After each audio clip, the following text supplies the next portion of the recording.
ప్రాచీన శాస్త్రీయ అత్యాధునిక వైద్య విధానాలను వినూత్నంగా ఒకే గొడుగు కింద అందుబాటులోకి తీసుకొచ్చింది మెడి9 ఇంటిగ్రేటెడ్ మెడికల్ సిస్టమ్. హైదరాబాద్ నడిబొడ్డున ప్రవహించే మూసీ నది పునరుజ్జీవం ప్రాజెక్టును రేవంత్ సర్కార్ ప్రతిష్టాత్మకంగా తీసుకున్న సంగతి తెలిసిందే. నదికి పునరుజ్జీవం తేవడం, కాలుష్యాన్ని తగ్గించడం, నగరంలో వరదలను నియంత్రించడం, నది జీవావరణాన్ని పునరుద్ధరించడం అనే లక్ష్యాలతో Musi river front development project చేపట్టారు. అందులో భాగంగా మూసీ పరివాహక ప్రాంతాల్లో భారీగా అక్రమ నిర్మాణాలను గుర్తించారు. పలు ఇళ్లకు ఇప్పటికే ఆర్బీఎక్స్ అనే మార్కును వేసి వాటిని కూల్చేశారు. ఆయా కుటుంబాలకు డబుల్ బెడ్రూమ్ ఇండ్లతో పాటు 25,000 ఆర్థిక సాయం అందిస్తామని సర్కార్ ప్రకటించింది. తాజాగా మూసీ అభివృద్ధిలో భాగంగా ఇల్లు కోల్పోయిన వారికి పరిహారం అందించేందుకు ప్రభుత్వం రెడీ అయింది.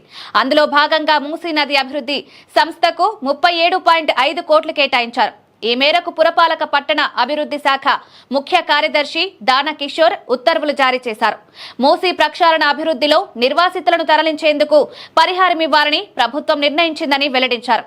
ఈ మేరకు మొత్తం 1,500 కుటుంబాలను గుర్తించామని, ఒక్కో కుటుంబానికి 25,000 రూపాయలు అందించనున్నట్లు పేర్కొన్నారు. వారి ఖాతాల్లో డబ్బులు చేయనున్నట్లు దాన కిషోర్ వెల్లడించారు.